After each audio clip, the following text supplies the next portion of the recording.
Hoje vamos falar de ressurreição. A pergunta é: como ressuscitarão os mortos? 1 Coríntios 15:35 diz: com que corpo virão? Eu costumo dizer que tem gente que morre de medo de morrer. Eu vou te contar uma historinha antes da gente entrar no assunto, que eu tenho certeza que você vai rir muito. Escuta só.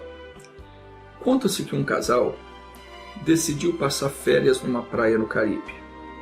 Mas como a esposa só entraria de férias no outro final de semana, o marido resolveu ir primeiro para ir ajeitando as coisas por lá. Quando o homem chega no seu quarto de hotel, ele vê que tem ali um computador com acesso à internet. Então o que ele faz? Ele decide enviar um e-mail para a mulher dele. Mas ao digitar o endereço do e-mail, ele troca uma letra e, sem perceber, manda a mensagem para outra pessoa. O e-mail é recebido por uma viúva que tinha acabado de chegar do enterro do marido. Quando ela vai conferir os seus e-mails, ela vê que a mensagem é de uma pessoa de um lugar estranho, que ela não conhece. E aí ela olha a mensagem, dá um grito e desmaia. Aí o filho então entra no quarto, encontra a mãe caída perto do computador, vai ver o que estava escrito na tela. Aí na tela estava escrito assim: querida esposa, cheguei bem. Provavelmente você não esperava receber notícias minhas por e-mail, mas aqui tem um computador com acesso à internet. E a gente pode enviar mensagem para as pessoas queridas. Eu acabo de chegar e já preparei tudo por aqui. Eu estou com muitas saudades. Fica preparada aí que eu vou mandar o pessoal te buscar na sexta-feira. Vai rindo aí que eu já volto para falar de ressurreição.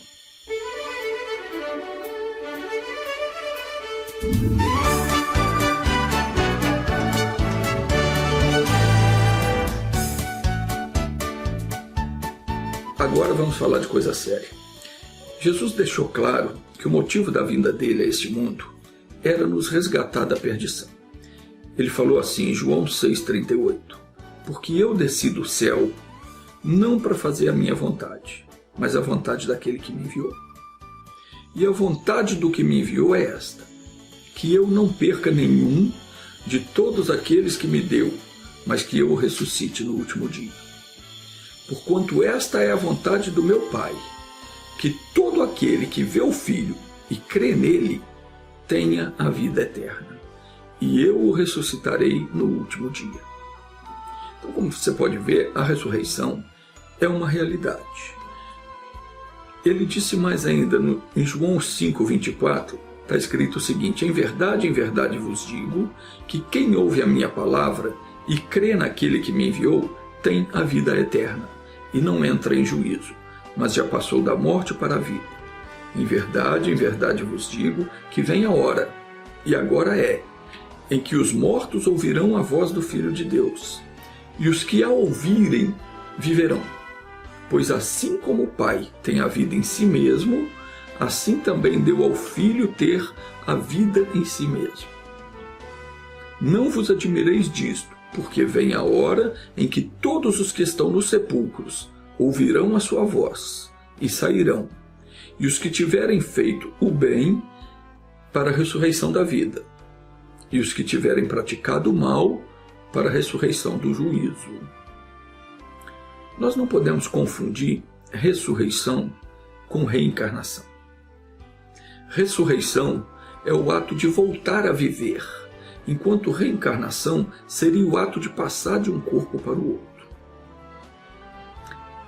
Tem quem afirme que há reencarnação. A Bíblia, porém, nega esse negócio, porque está escrito em Hebreus 9:27 que ao homem está destinado a morrer uma única vez, vindo depois disso o juízo. Se depois de morto um homem voltasse à vida no corpo de outra criança, ou de outro animal, ou em outro corpo qualquer, ele haveria de morrer novamente. E a Bíblia afirma que aos homens está ordenado morrer uma só vez. Depois disso, o juízo. A respeito da ressurreição, está escrito em 1 Coríntios 15, 12 e 14, da seguinte maneira: ora, se se prega que Cristo foi ressuscitado dentre os mortos, como dizem alguns entre vós que não há ressurreição? Mas se não há ressurreição de mortos, também Cristo não ressuscitou. E se Cristo não ressuscitou, logo a nossa pregação também é vã, e é vã a nossa fé. Em 1 Coríntios 15, 19, está escrito da seguinte maneira: ora, se a nossa esperança em Cristo se restringe apenas a esta vida, somos os mais miseráveis de todos os seres humanos. No entanto, Cristo ressuscitou dentre os mortos, sendo ele o primeiro dentre aqueles que dormiram. Porque assim como a morte veio por um homem, da mesma forma, por um homem veio a ressurreição dos mortos. Porquanto assim como em Adão todos morrem, em Cristo todos serão vivificados. Aqui diz que Jesus foi o primeiro que ressuscitou dos mortos. Houve casos em que outros já ressuscitaram antes de Jesus, como é o caso daquele menino que o profeta Eliseu ressuscitou, conforme está escrito em 2 Reis 4, 32. Também tem o caso do filho da viúva, marca aí o lugar para você ler depois na sua Bíblia. 2 Reis 4, 32, conta o caso em que Eliseu ressuscitou um menino. Também o caso do filho da viúva de Naim, que Jesus ressuscitou, está escrito em Lucas 7, 11. Ainda tem o caso do Lázaro, que havia 4 dias que já estava sepultado, conforme está escrito em João 11, 42. Também tem o caso daquela menina, conforme relatou em Marcos 5, 41. Mas todos estes, observe, que voltaram a viver e morreram novamente. Quando a Bíblia diz que Jesus foi o primeiro a ressuscitar, está falando da ressurreição para a vida eterna. A Bíblia diz que o último inimigo a ser destruído é a morte. Está escrito em 1 Coríntios 15, 26. Ainda não foi. As pessoas ainda continuam morrendo. Mas chegará o dia que vai acontecer como foi revelado a João, o que está escrito em Apocalipse capítulo 20. Diz da seguinte maneira. Apocalipse 20, versículo 1 até o versículo 15. Vamos ler aqui. Está escrito assim: vi descer do céu um anjo, que tinha a chave do abismo e uma grande cadeia na sua mão. Ele prendeu o dragão, a antiga serpente, que é o diabo e Satanás, e o amarrou por 1000 anos. Lançou-o no abismo, o qual fechou e selou sobre ele, para que não enganasse mais as nações até que os 1000 anos se completassem. Depois disto, é necessário que ele seja solto por um pouco de tempo. E então vi uns tronos, e aos que se assentaram sobre eles foi dado o poder de julgar. E vi as almas daqueles que foram degolados por causa do testemunho de Jesus e da palavra de Deus, e que não adoraram a besta nem a sua imagem, e não receberam o sinal na testa, nem nas mãos, e reviveram, e reinaram com Cristo durante 1000 anos. Mas os outros mortos não reviveram até que os 1000 anos se completassem. Mas essa é a primeira ressurreição. Bem-aventurado e santo é aquele que tem parte na primeira ressurreição. Sobre estes não tem poder a segunda morte, mas serão sacerdotes de Deus e de Cristo, e reinarão com ele durante 1000 anos. Ora, quando se completarem os 1000 anos, Satanás será solto da sua prisão, e sairá para enganar as nações que estão nos 4 cantos da terra, Gog e Magog, cujo número é como a areia do mar, a fim de ajuntá-las para a batalha. E subiram sobre a largura da terra, e cercaram o arraial dos santos, e a cidade querida, mas desceu fogo do céu e os devorou. E o diabo que os enganava foi lançado no lago de enxofre e fogo, onde a besta e o falso profeta estão, e de dia e de noite serão atormentados, pelos séculos dos séculos. E vi um grande trono branco, e o que estava sentado sobre ele, de cuja presença fugiram a terra e o céu, e não foi achado lugar para eles. E vi os mortos, grandes e pequenos, de pé diante do trono. E abriram-se uns livros, e abriu-se outro livro, que é o da vida. E os mortos foram julgados pelas coisas que estavam escritas nos livros, segundo as suas obras. O mar entregou os mortos que nele havia, e a morte e o Hades, que é o inferno, entregaram os mortos que neles havia, e foram julgados, cada um segundo as suas obras. E a morte e o inferno foram lançados no lago de fogo. Esta é a segunda morte, o lago de fogo. E todo aquele que não foi achado inscrito no livro da vida foi lançado no lago de fogo. Mas alguém dirá: como ressuscitarão os mortos? E com que corpo virão? Quando alguém morre, essa pessoa é sepultada. E o corpo vai se desfazer. Como é que ela vai ressuscitar? O apóstolo Paulo nos explica sobre isso em 1 Coríntios 15:35, dizendo: insensato, o que tu semeia não é vivificado, se primeiro não morrer. E quando semeia, não semeais o corpo em que há de nascer, mas um simples grão, como de trigo ou de outra qualquer semente. Mas Deus dá-lhe o corpo como quer, a cada semente o seu próprio corpo. Isso quer dizer o quê? Que quando a gente semeia, quando a gente planta, por exemplo, um caroço de milho, não vai nascer outro caroço de milho. Vai nascer uma planta totalmente diferente do caroço que nós plantamos. Nós plantamos um tipo de corpo e vai nascer outro corpo, um corpo totalmente diferente. Quando eu planto um caroço de feijão, nasce uma rama muito diferente do caroço de feijão que eu plantei. Eu plantei um corpo, nasceu outro. É isso que o apóstolo Paulo está explicando. Quando a gente semeia, não semeia o corpo que vai nascer. A gente semeia um corpo e vai nascer um outro corpo. A planta que vai nascer é outro tipo de planta. Diz o apóstolo Paulo que há corpos celestes e corpos terrestres.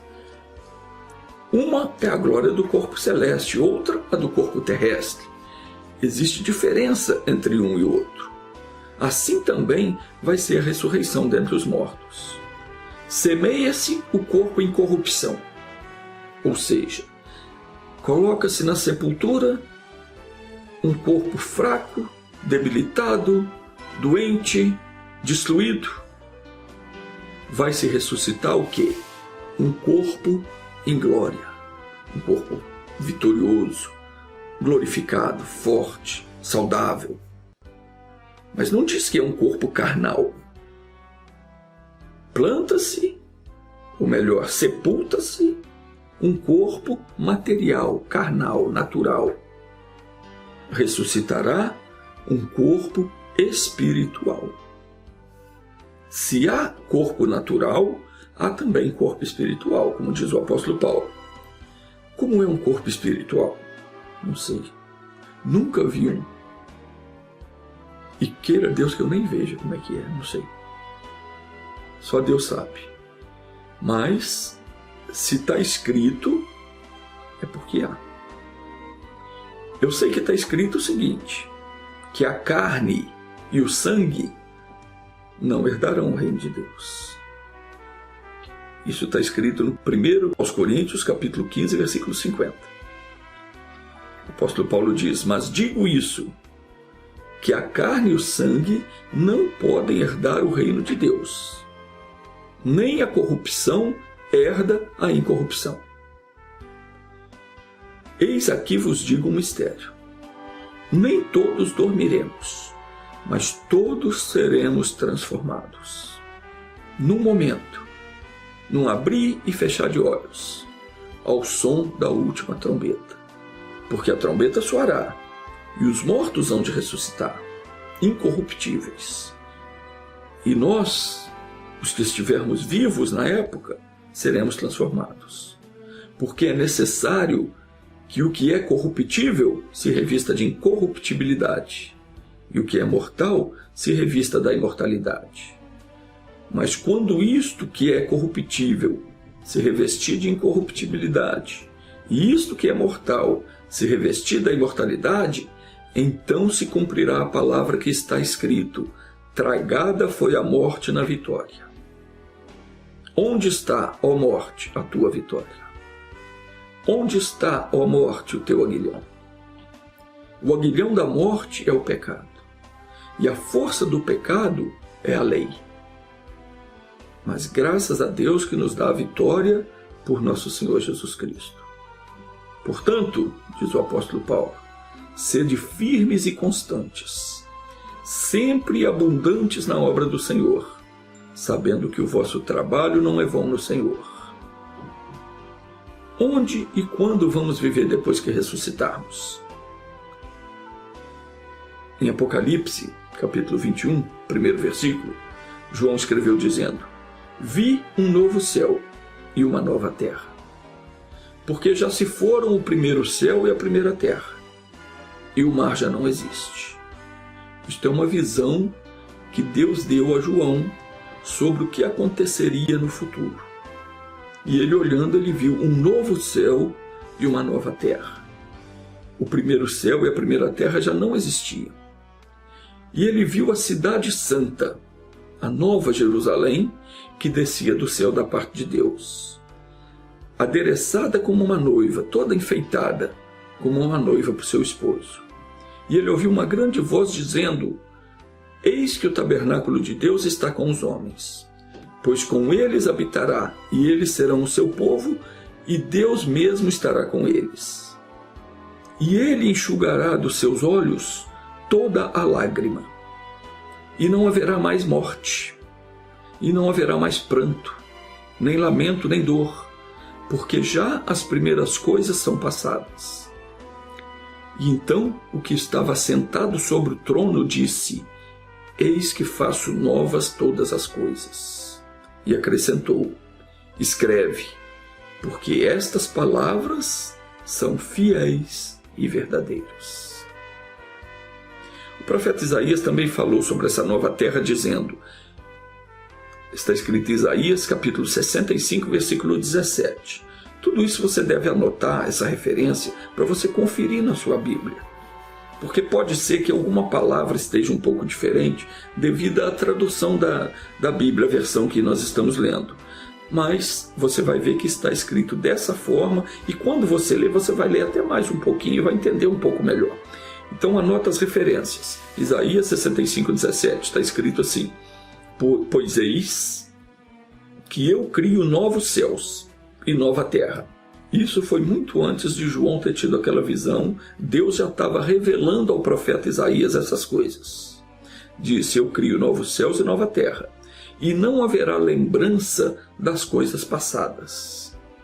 Nem mais se recordarão, mas alegrai-vos e regozijai-vos perpetuamente, porque no que eu crio para Jerusalém motivo de exultação, e para o seu povo motivo de gozo.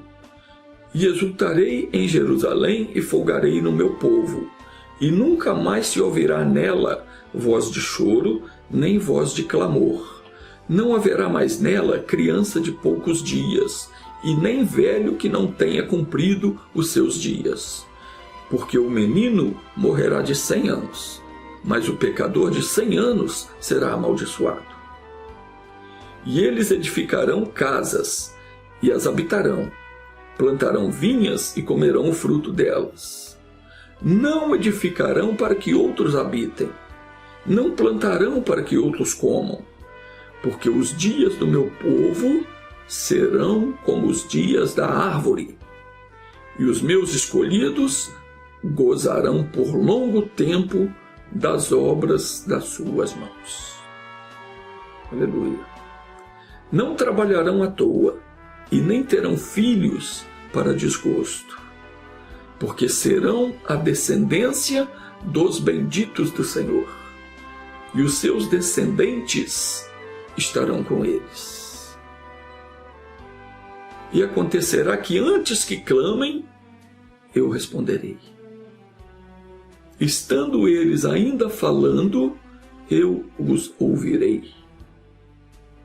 O lobo e o cordeiro juntos pastarão, e o leão comerá palha como boi, e o pó será a comida da serpente. Não farão mal e nem dano algum em todo o meu santo monte, diz o Senhor. Ou seja, vai ser uma maravilha. Que eu seja havido por digno de habitar essa nova terra. E tomara que a gente se encontre lá. Deus te abençoe.